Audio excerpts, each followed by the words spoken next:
Ladies and gentlemen, good morning, good afternoon, good evening from Greece. Rania Lampou, I'm a global STEM educator and researcher, Chief Executive Officer and Board Member of IIU and Country Director of IIU for Greece.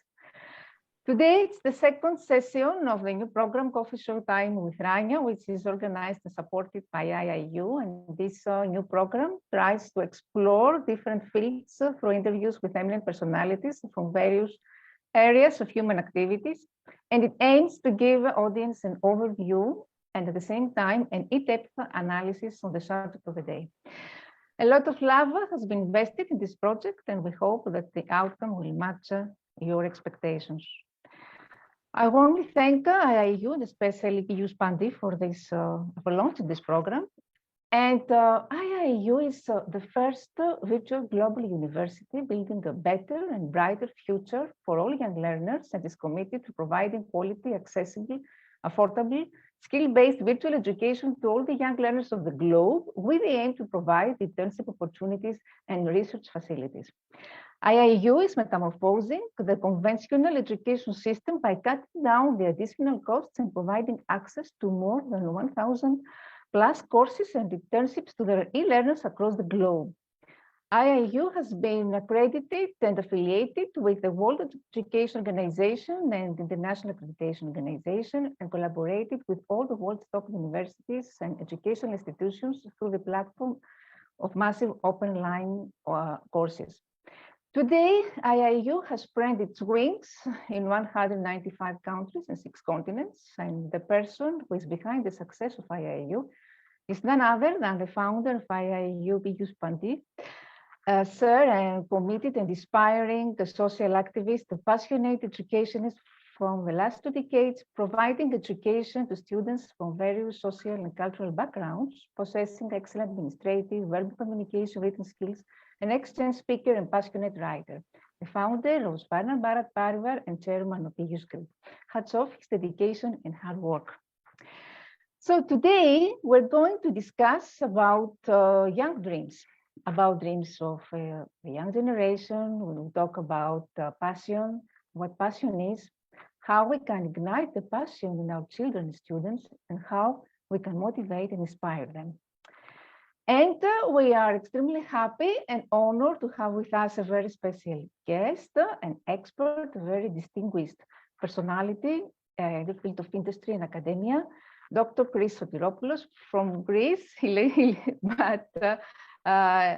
Greek, but he lives and works in Australia. He's a very good friend, an amazing personality, researcher, speaker, and businessman. Dr. Chris Sotiropoulos has extensive expertise in global commercialization of innovative education, healthcare, and technology products and services. He serves as co-founder and CEO of Global Opportunities Commercialization, director of IPAC Health, both private companies that are Australian and deliver entrepreneurship, commercialization, advisory services, and their own products to national and international clients. He has taught at university entrepreneurship and MBA programs in the field of innovation, corporate strategy, and venture development. He is a frequent international speaker, speaking at forums in Europe, USA, India, Africa, Asia, and Australia on things including education models for emerging nations, youth and women empowerment, and each role in nation capability development. He serves on private and public governing boards and charities in several countries. He holds a PhD degree in molecular microbiology from RMIT University, a law degree from Monash University, executive training in leadership and strategy, pharmaceutical and biotech executive training from the Harvard Business School. So now I would like to welcome our special guest, dear Dr. Chris. Thank you very much for your invitation. How are you? Rania, very well, thank you. Good morning, good afternoon, good evening, as we all say these days. Thank you kindly for the opportunity to meet once again over coffee time and discuss issues which you and I and many others around the world feel is really important to identify different models, identify what practices, identify society contextualization. and then to design, try, redesign, reconfigure in order to build a class of passion for our young. So look forward to our discussions. Oh. So, Dr. Chris, can you please give us a brief description about your amazing journey so far? You are Greek, now you live in Australia. You are dealing with health, but at the same time, education. Can you tell us a little bit about your journey so far? Okay, sure. Well, it's a long journey, but it's a journey where I'm following my dreams, as you are too, Rania, and others involved in the global community we're in.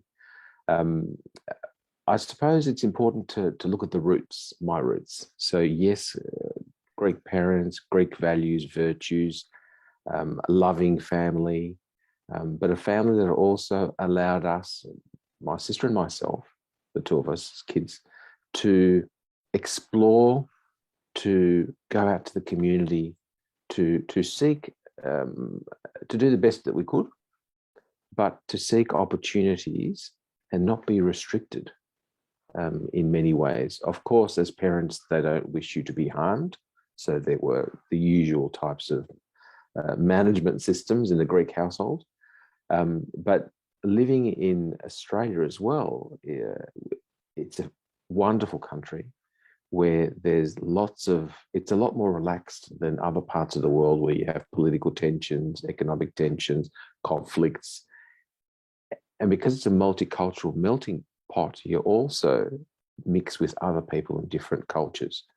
So the way I describe myself is to use a tree analogy, where, as you know, a tree has roots, and the roots are the values and virtues. You know, what are your key values that you have been brought up with, that you practice?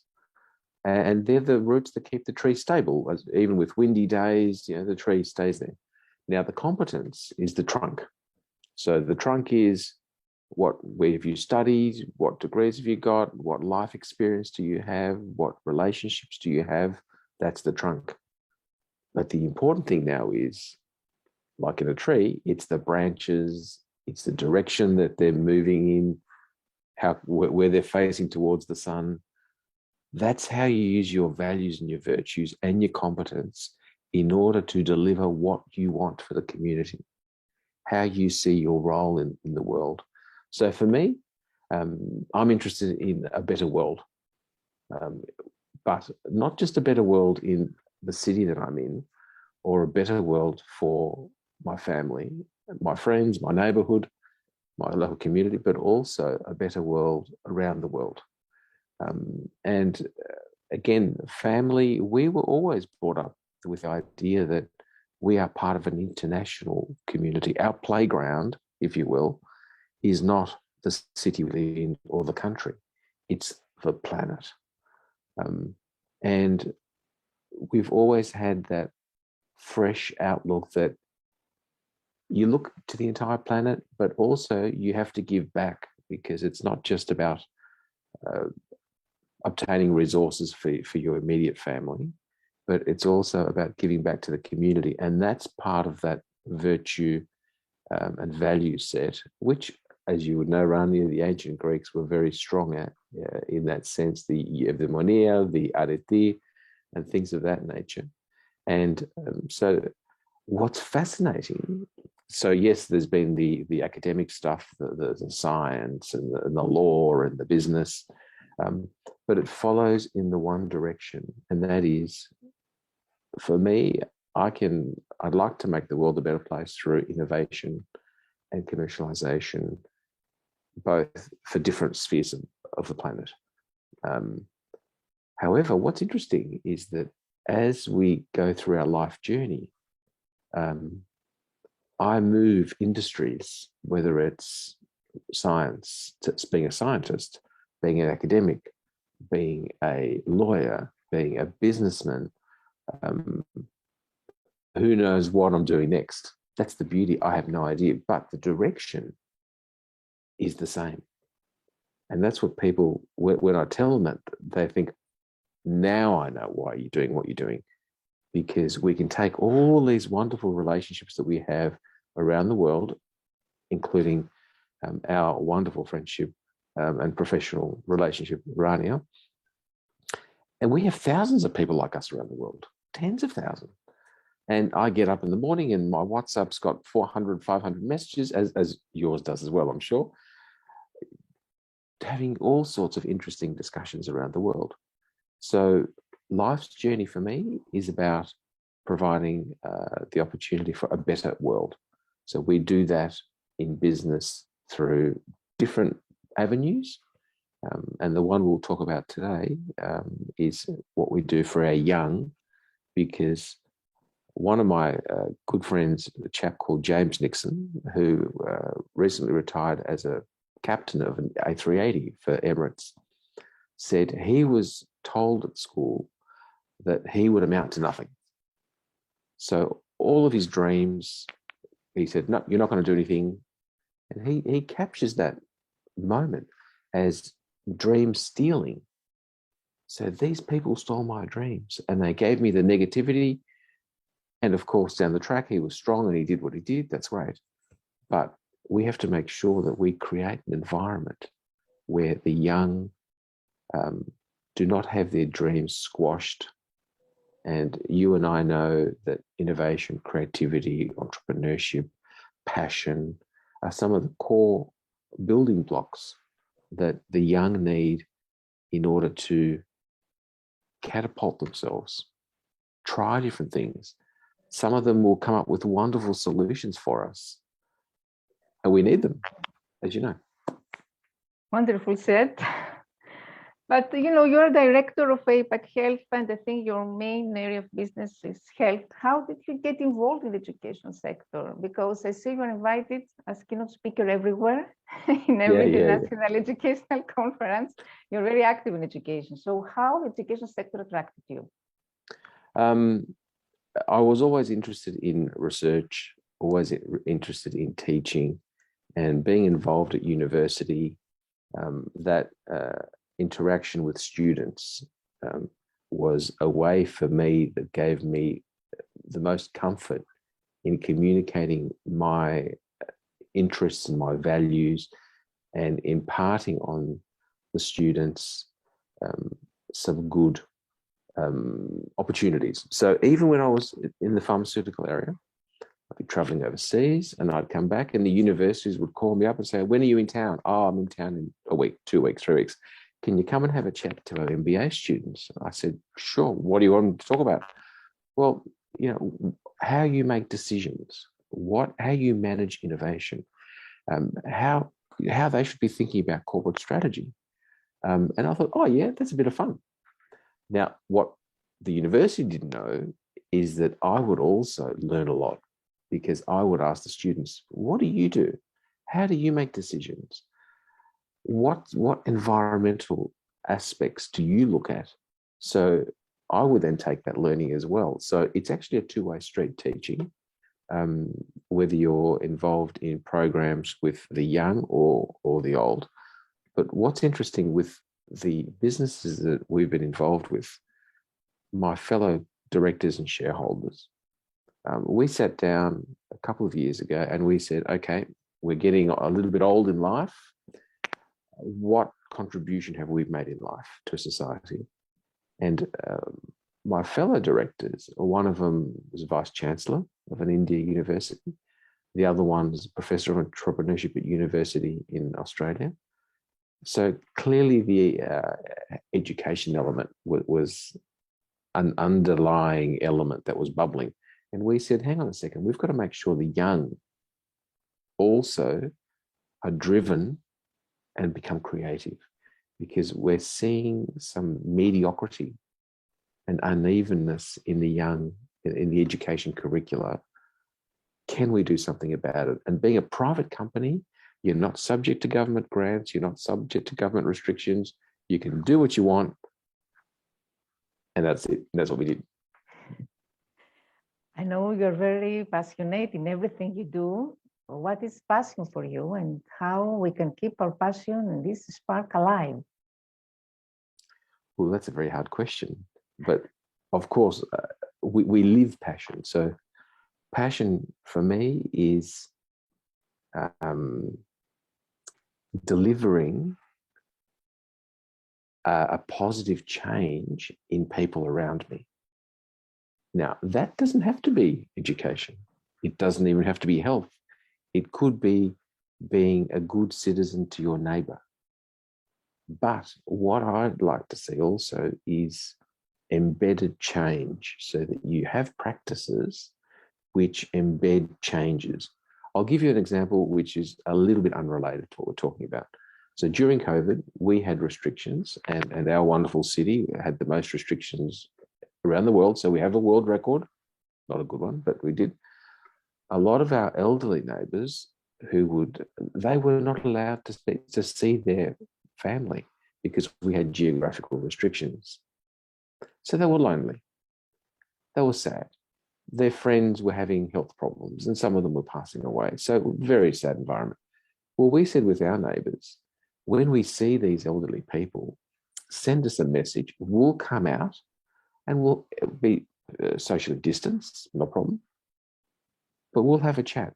We will have a social connection. We will reduce the anxiety.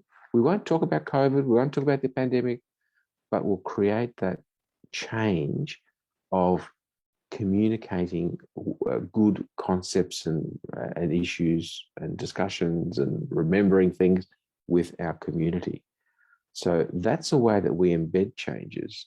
Now, another thing we do with our private business, again, because we're not restricted as are not-for-profits or charities or government bodies, we are able to do this, but on an international level. And because we leverage our connections, it's a lot of fun. And Rania, you know this very well. We get asked to speak at a conference, and there are people from the Middle East, Europe, Asia, China, America. And I'm sitting there learning, going, oh my God, that is so cool. And that really excites me. So usually it's late at night and everyone's at home in bed. And I'm just because, oh, look, so I'm writing that. Oh, we should be doing this. We should be doing that. So for me, it's never just what comes in, it's what comes out as well. And there's so much that we can do now through the relationships that people like you and your international leadership and the people I deal with. But you can change different elements of people's life. One is to put more food on their table. One is to give them more resources. One is education. So we, in our businesses, have said, let's not stick to one. Let's stick to as many as we can until we collapse. And that's how we do it. You know, there is a great term that I love, the term grit. Grit consists of passion and sustained persistence applied toward long-term achievement. For instance, the demanding and uncertain entrepreneurship journey requires more passion and sustained persistence than most other activities. And this makes an entrepreneurship-focused program ideal for developing grit in our students. And I believe that passion-based learning, which is a form of self-directed learning in which the students pursue projects of interest to them. And we see that teachers who have invested in passion-based learning have discovered that students become highly motivated, highly engaged when they learn about topics that intrigue them, while taking the learning much deeper than they would in a traditional lesson. So passion-based learning, when it's led effectively, can unleash students' creativity and help them, of course, learn critically the 21st century skills, while at the same time they can assume agency over their own learning. So we talk about young people and children. What are the dreams of young people today? What do you believe according to your experience so far? Okay, so young kids around the world have similar dreams.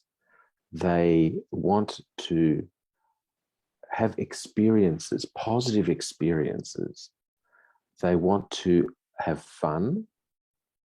not just in a negative way, if you can have fun in a negative way, not just for short-term gratification, but sustained. They also want love.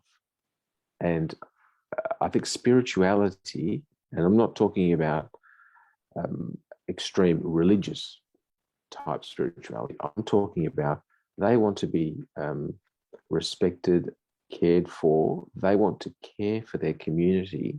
So really it's expressing the human condition, which often everyone is dampened. So the young ones in Australia or in the West generally, parents are very busy because they want to maintain a consumerist lifestyle, holidays and restaurants and lots of, food and clothing. So what that means is that the children often are told, listen, just sit in front of the television, have a little bit more time on your iPad, maybe go read a book. Don't bother us because we're busy trying to organize things. We love you, we care for you. But the child is being told their environment now is becoming more restrictive. And they don't like it. Yes, they're happy to get on their iPad, but all the research data says that's causing them anxiety. As you say, correctly pointed out in reference to grit, reduced grit. And in America, in other places, one of the outlets for the parents is medication. So these kids, a lot of them are put on medicines because of the environment that they're in. But the kids, like when we were kids, we were told, go outside, play, live, experience, do stuff. And when you provide that warm, loving environment and allow the kids to explore, they're at their best. So we grew up in an environment where parents would say, have you done your homework? Fantastic. Okay, go and do something, do whatever you want for a couple of hours. You want to go and play outside, you want to catch up with your friends down the street. And we would love that because that would force us to be resilient, develop grit, experiment, figure out what works, what doesn't work, and you would come back really happy and content. Now, these days, we hear about climate issues, environmental pollution, the kids are concerned. So the kids, being normal, balanced kids, want to contribute to improving the environment. We see that with university kids, well, not so much kids, young adults, secondary and primary school people are being told or are telling us, we want to take a more active role in being part of the solution, not just being depressed and hearing about all the negativity. So we want to come up with ideas because that would make us feel safer and more loved in our environment. So I think that's a message which a lot of politicians and community policymakers don't get. They think that putting the kids in front of a screen or getting them to play musical instruments and soccer 4 nights a week totally exhaust them, no time for themselves, is what is beneficial for society, but I don't think it is. So that's what we're seeing in different parts of the world. Mm-hmm. What is the ideal learning experience, the ideal learning environment for you? I'm a little bit crazy sometimes. So ideal for me is not to be recommended for everyone. I like extremes. Sometimes I like when I'm disappointed, extremely disappointed about something, that forces me to take stock about what I'm doing and then pick another direction. It's still along the same stream, but it's just picking another path. However, I do like learning from what our ancestors have written and thought, because there's a lot of wisdom that's there, which I find is just relevant to be copy and pasted for today. So when I hear about new thinkers, I'm a little bit cautious, but when you go back to the ancestors, different cultures, the Greeks, the the Chinese, the Indian cultures. There's some magnificent wisdom learnings, and African and the Aboriginal, which we've forgotten about. So I like to draw that out and bring that in to our environment today, for me, for my staff, for my family, for my community, for the boards that I sit on. And people say, oh, I didn't know that. I didn't know that's the way they conceptualized education and why passion was important to bring into today. So for me, you know, it's just spending as much time as I can on these things because I really enjoy it. Mm-hmm. So how can we help all these young minds to lead a fulfilling and meaningful life? What can we do? That's almost a Socrates model, isn't it? Leading the meaningful life. Do you know, Rania, it's really surprising because I tell people, do you want a happy life or do you want a meaningful life? And they say, what do you mean a meaningful life? You know, do you want emotional intelligence or virtuous intelligence? And they say, I don't understand. I said, hang on a minute, you've been to university, you know what these words mean, and they don't. We have many mechanisms in order to assist our peers. We have many mechanisms to steer people, but not direct them solely in one area. So, for example, when I attended law school as a mature age student, a lot of the students there were extremely intelligent. They came in straight from high school, very smart. And I asked them, why are you doing law? You know, what is it about law? What do you want to change in the law? What do you see as your drive? And 99% said, well, my dad's a judge, my mum's a lawyer, our families are lawyers. My family said to me, you've got to do law to run the business. And I said, yeah, but what do you want to do with it? I'm not asking about that. What do you? And they said, we don't know. I said, you're kidding me.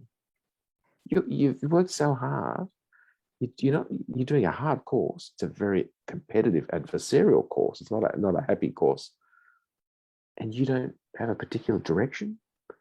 Yet the 1% that do, they say, right, I'm interested in banking. I'm interested in social causes. I'm interested in international refugees. And you know what? I look at them now, 20 years later.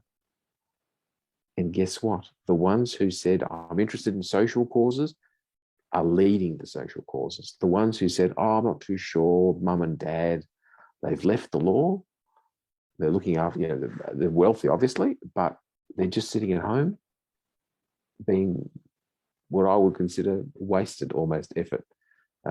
So the way to draw meaningfulness is to look at the child, because children have different strengths, different ways of communicating, different interests. And depending when you get to see them, you'll find that some kids are more technical. I mean, one of our friends is a cardiothoracic surgeon, lovely lady. I asked her, so when did you realize that you were going to become a surgeon? And she said, oh, that was way, way, way, way later. I said, so what caused you to direct yourself there? And she said, when I was a young child, my dad would give me, I used to work on electric circuits, and I used to make the circuits with iron and lead and soldering. And I loved that little technical thing. And who would have thought that would have led to her being a surgeon? So there are particular modalities in how children experience and express themselves. Some kids they're more expressive, like dramatic, and whereas others are more technical, others sit there writing. You've got to work with that, and you've got to give them options and allow them to make the decisions as to what their area is. And it's stepping stones, and you don't necessarily know where they're going to be, but you just want to give them the next stepping stone where they come up with their creativity. I mean, some of the children, for example, that I know, very quiet children, um, you ask them, oh, what are you doing? What do you like? Oh, I like this. Well, give me an example. Oh, I like writing. Well, if you were to write something, what would you write about? Would you write about this and that and flowers or, and then they'd open up because all of a sudden they have an adult that listens to them and an adult that empowers them to express themselves. And after about half an hour, you can't stop them talking. It's I've seen it again and again. Different cultures, doesn't matter what your background is.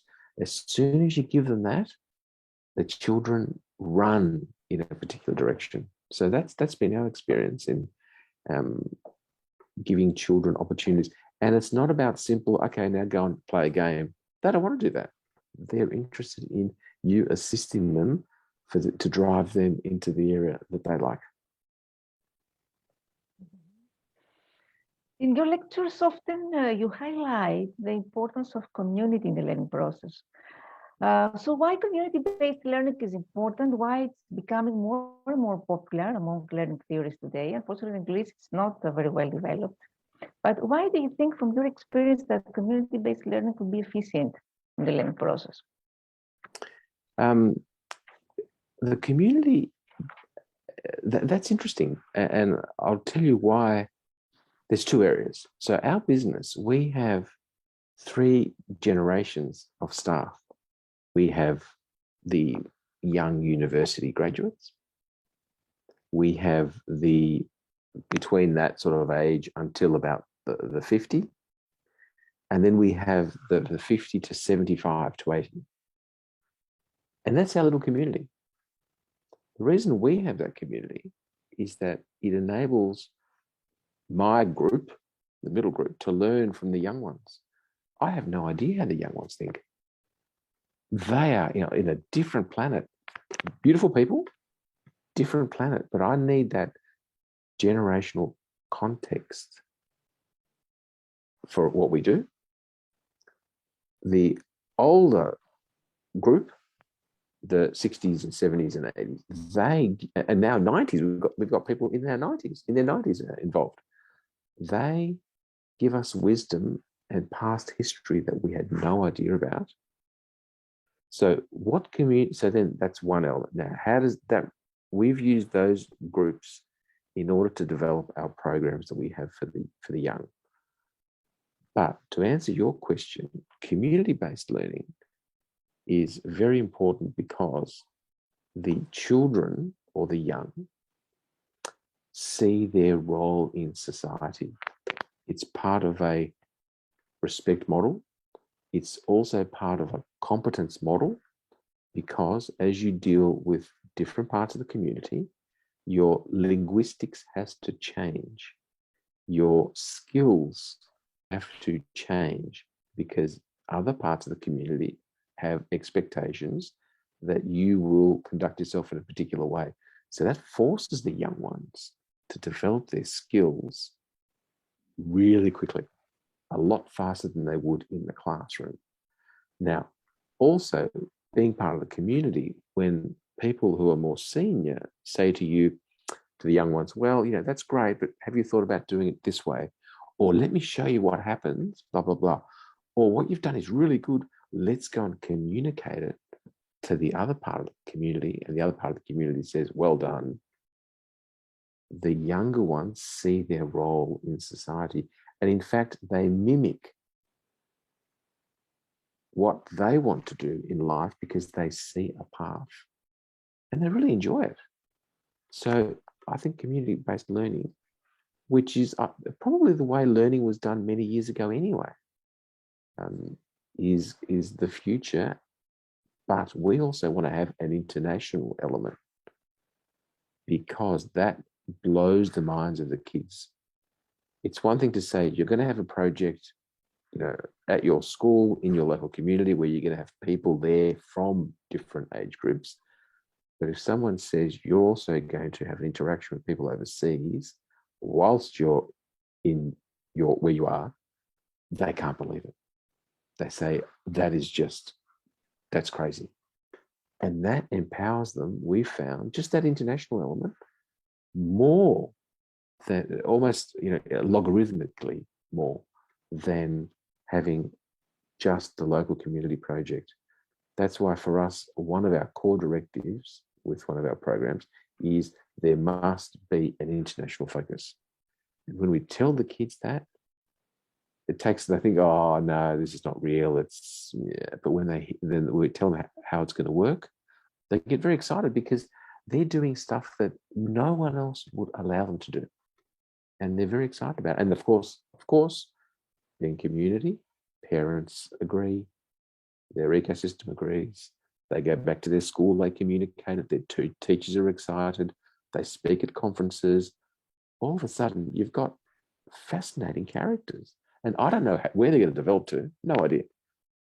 But that's not the point for me. I don't think that's important. The point is that they see themselves having a meaningful path and not just wasting time on computer games, for gamification reasons. The community-based learning is also related to volunteerism, which is very, very important. Unfortunately, in Greece, you know very well, we haven't this culture of volunteerism. Very recently, it was inserted in a new community discipline by our minister, but there are many efforts that are being done, but unfortunately, it's not developed, at least here in Greece. I believe that students, even in preschool age, should be inculcated these values of volunteerism. We'll have to learn about the values of compassion, of trust, of altruism. And school should play a very important role in this. So community-based learning is related to this. It requires the involvement of all key stakeholders outside of the school, the collaboration of even with companies, even with private sector, government, parents, or everything which is outside the classroom. Rania, community-based learning. You're absolutely correct. This is how they will acquire the global citizenship and how they will become active citizens. You're absolutely right. Absolutely right. 100%. We're finding that young graduates are now part of the attraction for an employer. Let me take a step back. Young ones, I said, think differently. Employers construct their business and their recruiting and their compensations based on a different model. What we're finding in the last 5 years is that the kids that are graduating are being offered a position and they're asking in the interview, what is it that you do for social causes? And the employer typically says, oh, we provide X amount of money, we're sponsors of. And the kids say, well, that's not good enough. And the employers say, what do you mean it's not good enough? You get to select, we vote amongst our employees, which charities. They say, no, I want to work as part of my employment with your company. I want you to give me half a day a week. And I want to work as a volunteer. You're going to pay my salary, but I'm working as a volunteer for the local community project, whatever it is. But it must be one that makes an impact. I'm not going to sit in an office. If we're providing food for the needy, if we're working in aged care, I'm going to be in there. And the employers don't know how to handle this. Saying, really? But why don't we just give them money and I have you in the office working for me? And the kids say, no, don't want to do it. Now, that's the post-university crowd. On the secondary and primary, we're still quite slow here in Australia compared to where I'd like to be. But there are schools that are embedded with local communities. For example, I sit on the board of an independent school. It's a Greek Orthodox school, but it teaches in English, but it's got the Orthodoxy values. They have relationships with nursing homes. They have relationships with drug addiction rehabilitation centres. And so they are immersed and are involved in helping out. That's really cool. Now, we didn't have that as kids. Didn't have it at all at school. So it's slow, it's starting, and the young ones are hungry for it. And the way that education was siloed from the community with that fence, now the community is saying, we want the school kids to have a closer involvement with us. And the school's saying, oh, okay, I can see the value of that. So a lot of the schools, predominantly the private or the independent, and we have a lot of private schools in Australia, they are developing programs into the community. And what the students are finding, and the school is finding, that it is more rewarding than sitting in class or sitting in the science lab, writing an essay or, looking at a geography studies or, social studies. There's more passion, but also empowerment, and it increases the practical academic skills as well as these students. So the teachers are saying, I can see the value of this for our branding of the school. The community says, I can see the value of this because the kids are helping out. And the kids are saying, I can see the value of this because it's making me a more holistic person and enables me to more earlier identify the path that I want to take. So I think it's a great time, Rania. We have to keep pushing, but it's a good time. You also mentioned in your presentations that everyone is a potential genius. Can you explain this to us? Oh, listen, we're constantly surprised at the level of ingenuity that these kids come up with.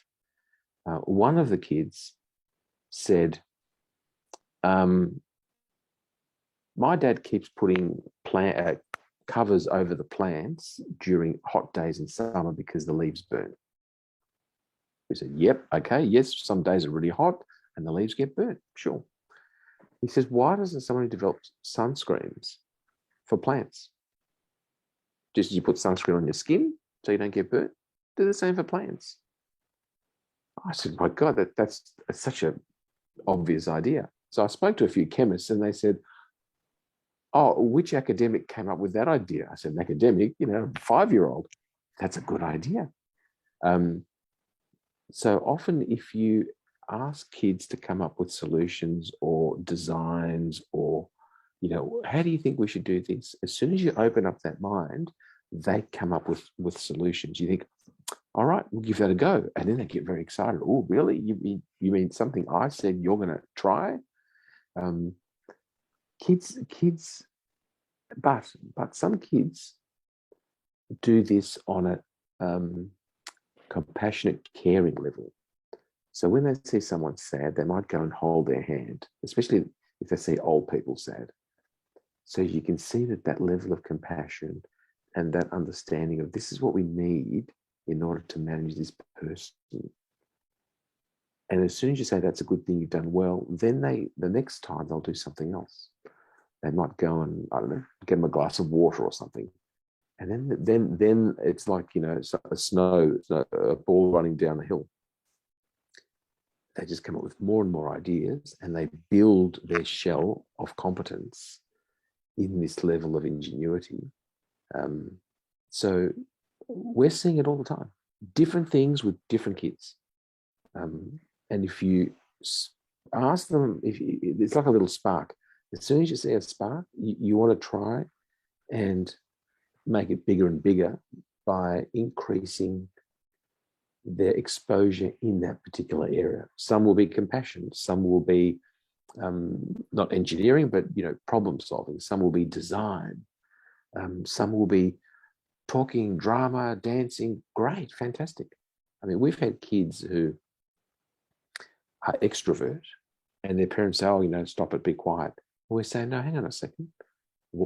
Dance, do this, do that," and then they do that. Provide a little show at the local aged care facility to elderly people. And they're loving it. And then at school, they're getting involved in drama. The school loves it. The school says, I had no idea that this person, they've come out of their shell. Well, yes, but when you see it, you've got to just open it up a little bit. You can't open it up fully. Over time, encourage it. And before you know it, you've got a little monster, whatever the monster is, a little monster. But they're all like that. They're all like that. I think, and it doesn't matter. We've seen this in Africa. We've seen it in Europe. We've seen it in Asia, Australia. The kids are So kids. how we can empower innovation in youth? Is it possible? Oh, absolutely. Absolutely. And they love a challenge. Kids love a challenge. What kids hate is when you say, no, you can't do it. Go and sit down. Go and, go back to your desk because you're bothering me. You're bothering the class. The answer is yes, of course it can be done, but the teaching style needs to change. And I saw this when I was teaching one of my subjects in MBA, the innovation management.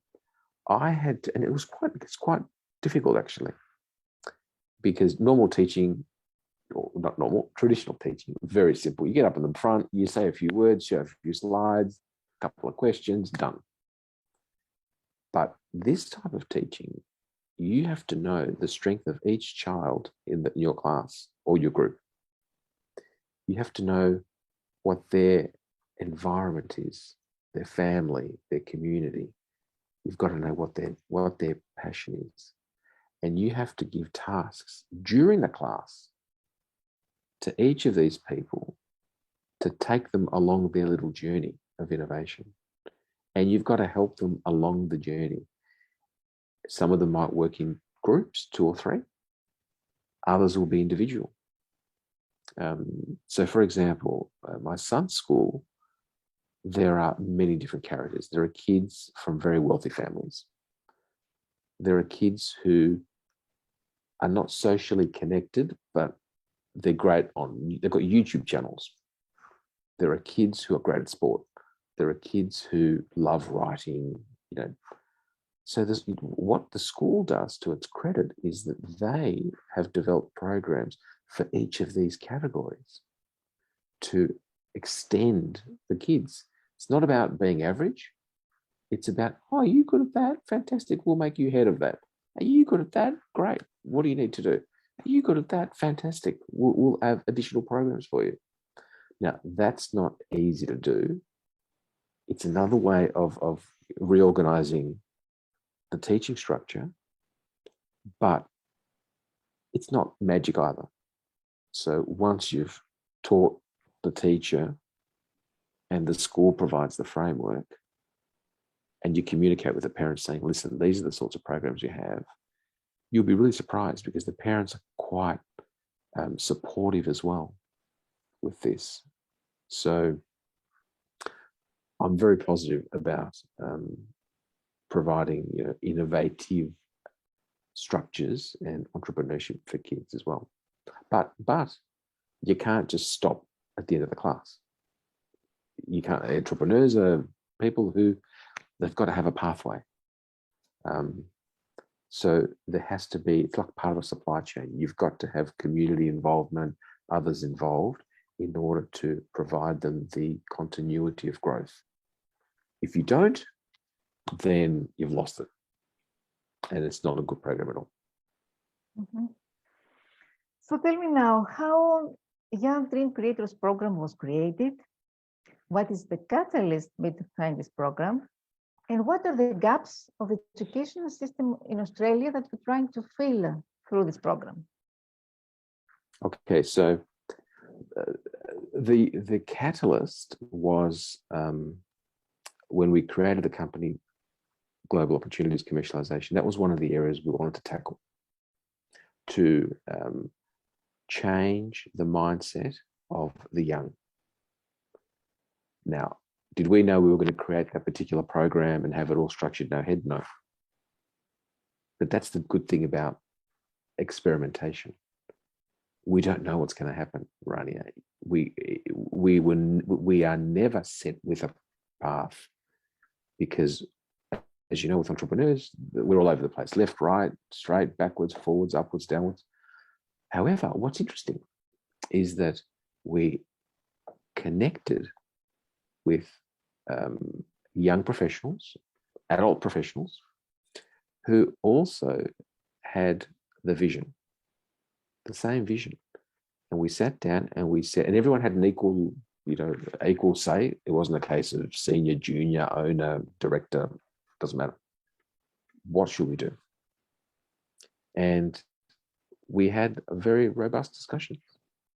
We said, okay, how should we do it? Should we do it in a private format, totally after school? Should we do it in a program which we have in Australia where often kids are dropped to school before they start because parents have to go to work early, so they might drop them in an hour earlier. Often kids are picked up an hour or two after school because parents are working and they can't get there. So what do? Do we have a morning school, after school, private program? What are the restrictions on our creativity? Because with anything, when you're looking at systematizing, you kill a lot of the flexibility because you've got time constraints, cost constraints, expectation constraints, maybe even legal constraints. So we had to balance how do we provide a program which gives maximum benefit that we think, but also a pathway. And we found that the school program provides a basic level. The non-school program is where we can go absolutely crazy and provide even follow-on services. So instead of just the 10-week program, they can finish from that and they can continue their project 6 months, a year, 2-3 years later, doesn't matter. But the key is the people.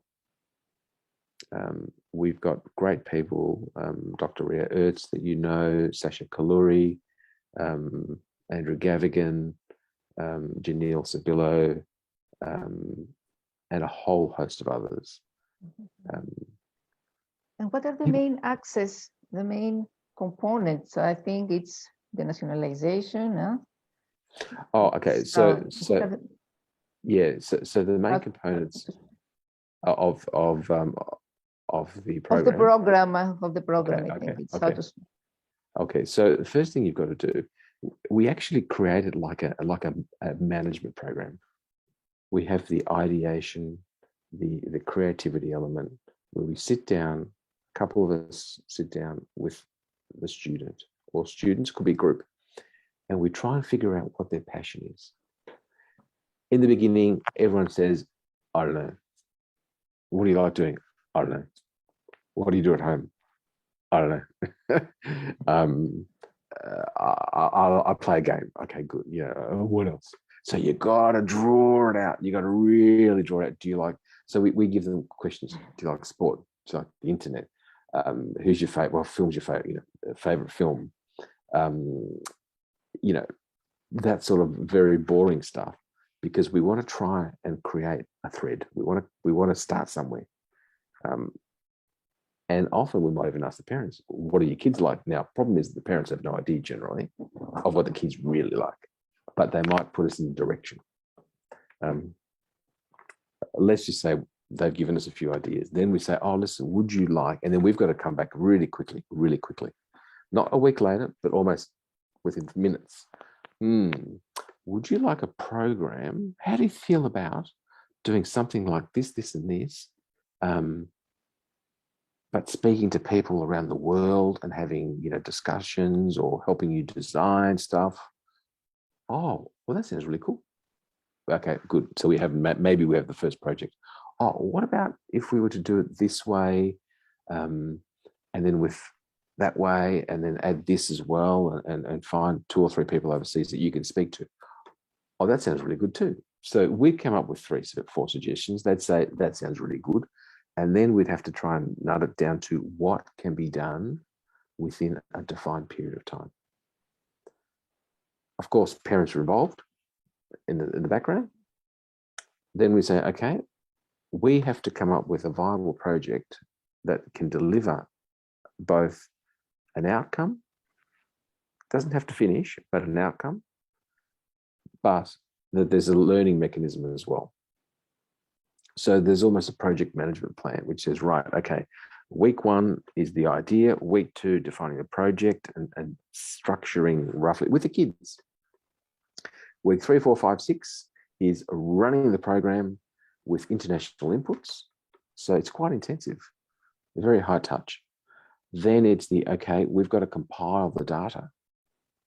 And that's really hard for the kids because that reminds them of boring homework at school. So we have to do it in a fun way. Oh, okay, let's just, put it up on a whiteboard. What happened? Oh, so-and-so. Okay, good, that's over there. What happened there? Oh, so-and-so. Okay, can you take that information, put it in a table, make it nice? Because what we're going to do then is present it to your mum and dad. Oh, really? Yeah. And to the people overseas and using the electronic resources, WhatsApp or whatever. And then the parents say, oh my God, you did that? Really? Oh, you did that? Oh, wow. But we say to the parents, listen, don't be negative, be positive.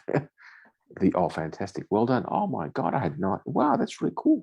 All of a sudden, and then we say to the child, what do you want to do next at the end of the program?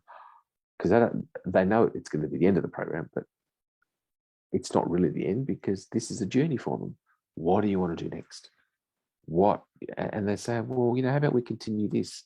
And then we might say, how about you find 5 people around the world that do something similar, and then you write a book about it, or you do a film about it, or you do something about it.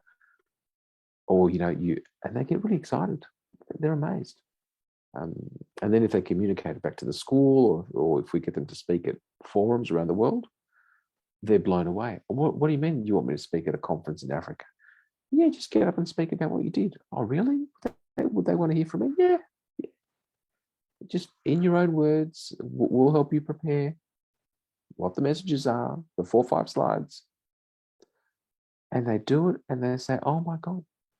And they feel as though they're 10 foot taller. That's what we want. And then for us, it becomes part of a family. So we don't say goodbye, nice to see you. It's part of a community. Bang, bang, bang, bang. All the skills and, of course, as you mentioned, the entrepreneurship education, which cultivates innovative talents, which are important driving force for future development and prepares the student for an uncertain future, leaves room for creativity and collaboration, and of course encourages creativity, innovation, teaches problem identification, because students need to learn how to identify problems before they learn how to solve them. So problem solving, I think, has been taught already in schools for decades, but the same cannot be said for problem identification. Hopefully in Greece, our minister has integrated a new cognitive discipline said before, which is called labs of skills, and the entrepreneurship is integrated optionally in primary secondary education. So it's a big step also for Greece.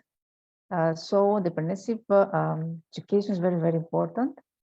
And how I have seen some activities about environment. I think something about recycling, something like that, how to reduce the waste. I have seen some activities of this program.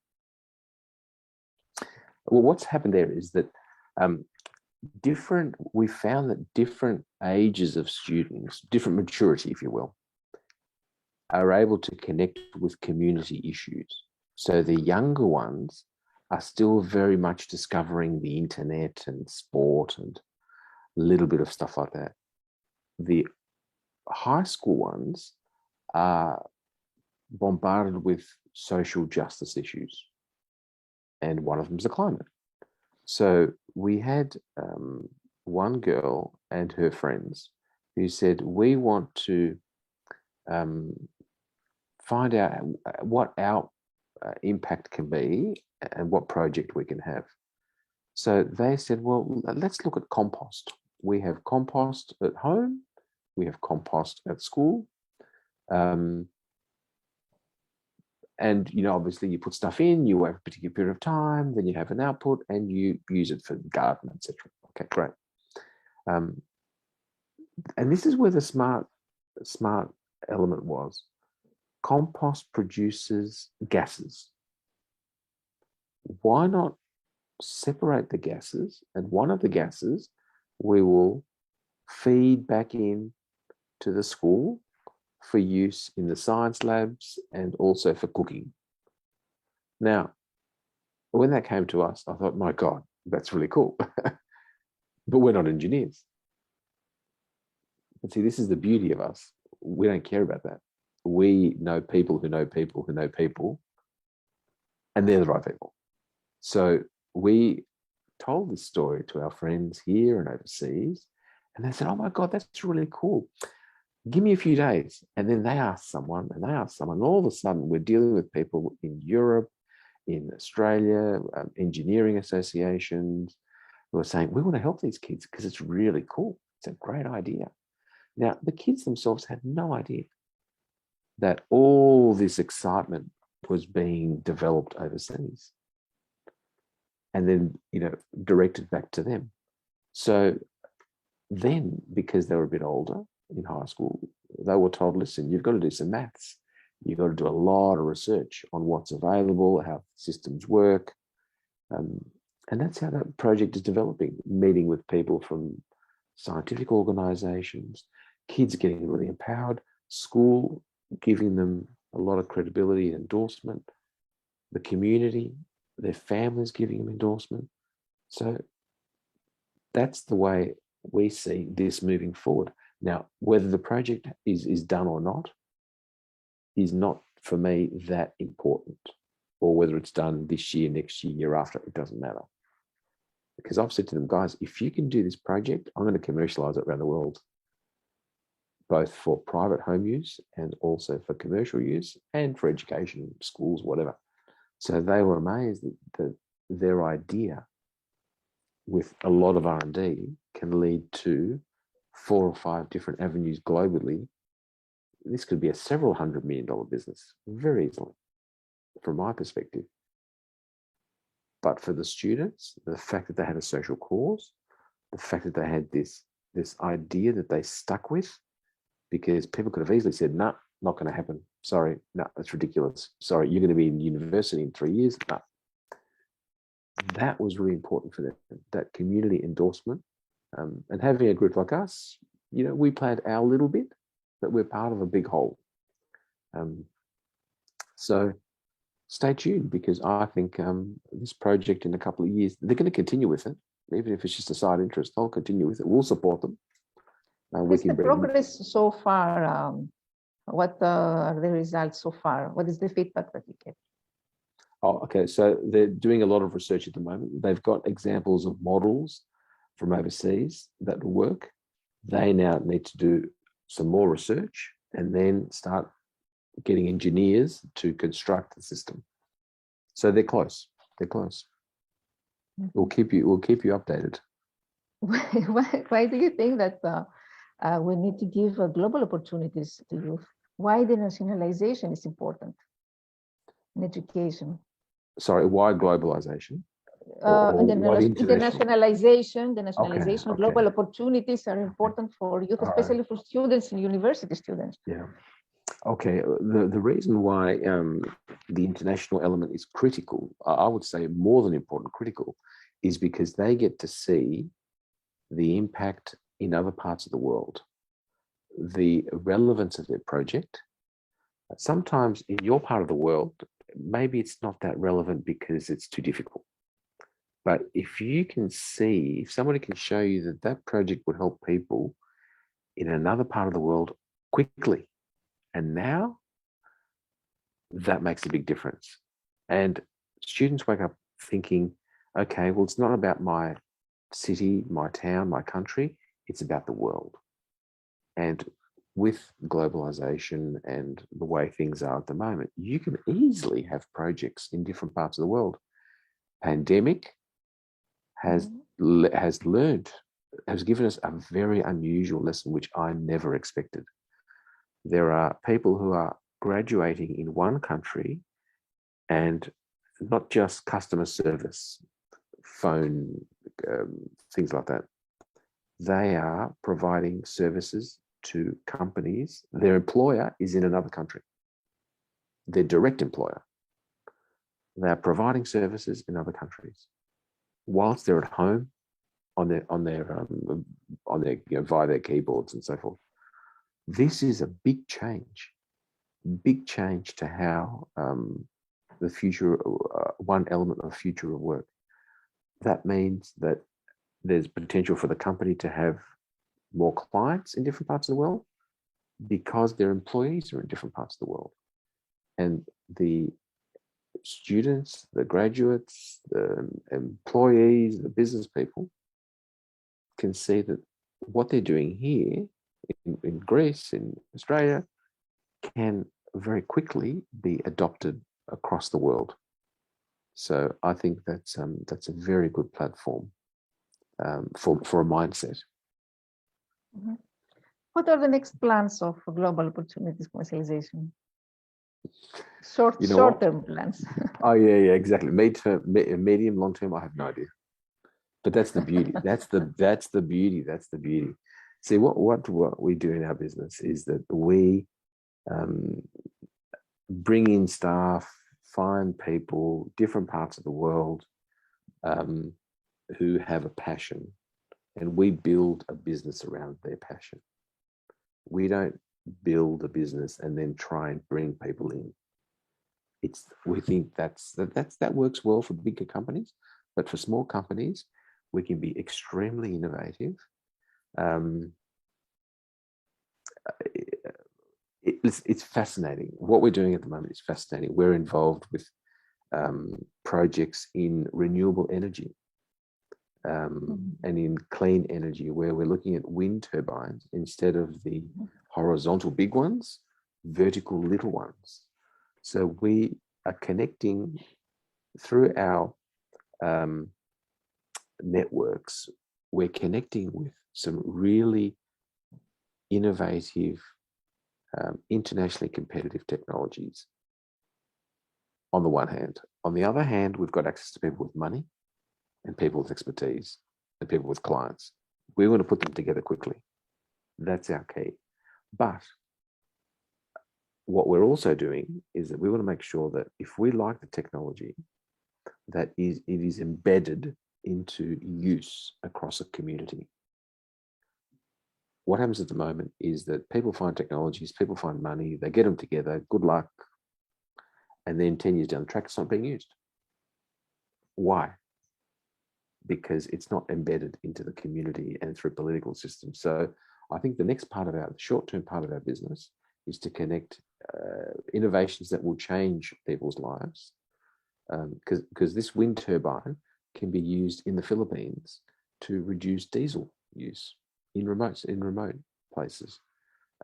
Connect it with smart money, but political connections and good people to make sure that it is used across both commercial and social enterprises and communities.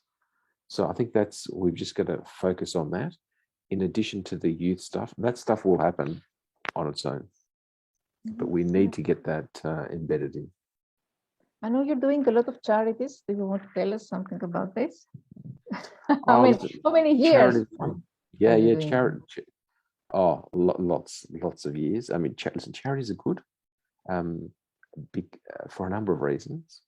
Yes, you're helping the local community. We can now leverage what you said earlier, Rania. We can leverage the volunteer class. There's an entire new class of people that want to be volunteers. We can leverage them to look at problems that charities often don't look at. How do we look after mental challenges now that everyone's got through COVID? How are we doing that? And not just people who are extremely disadvantaged. How about the others? How about that's not touched? Big problem.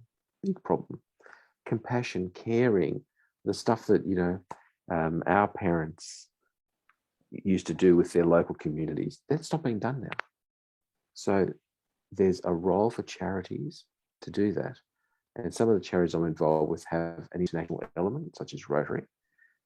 So the good thing about the Rotary Club I'm at, Rotary Melbourne, is that they have the power and the network that if something works really well locally, it can be taken globally very quickly. It can be scaled up, not by them, through regional Rotary, international Rotary, et cetera, et cetera. So it's a platform. So we're getting a lot of young people in a lot of young people that want impact. And I think the short-term gratification market is coming into charities, but which is a good thing and a bad thing. But that means volunteers, hands on the ground, and we're getting a new generation that is internationally smart, has exposure, but still wants to help the local communities. What those people that are coming in need is people with high humanity and caring and compassion skills or expertise. Bring them together, you'll do something. Because as you know, a lot of charities, they have beautiful buildings, they have beautiful, events, but they don't have the people that they are involved with. We want to reverse that.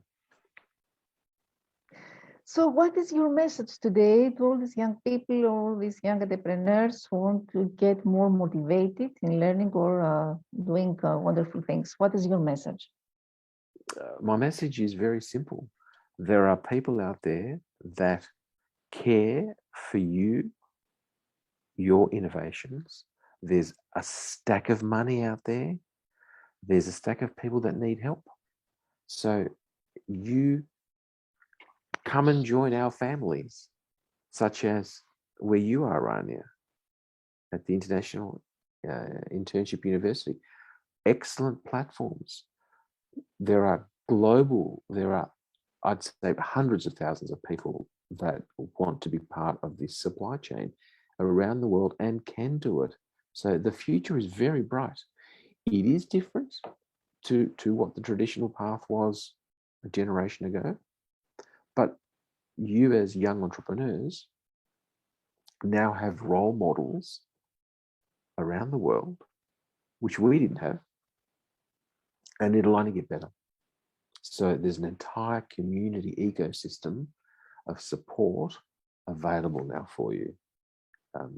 It'll get better for your grandchildren, but it is there now.